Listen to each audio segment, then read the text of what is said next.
Hallo meine Lieben, Assalamu alaikum. Eine Peeling für trockene Haut oder Dry Skin.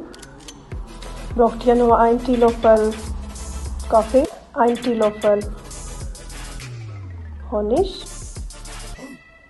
1 चम्मच जो है आपको काफ़ी का चाहिए, 1 चम्मच इसका हनी का। और बाद में हम देखेंगे अगर मिक्स करने में ज़रूरत हुई तो हम थोड़े से कतरे सिट्रोने के भी डाल लेंगे।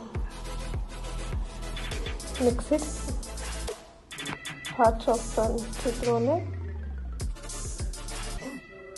Jetzt verteilen auf Gesicht, चेहरे पे लगाएं। Mit feuchten Händen und Gesicht auch feuchten।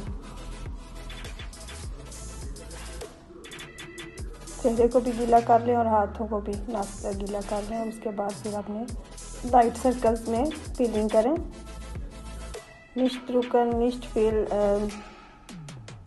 Kraft geben, nur mit leichten Händen massieren।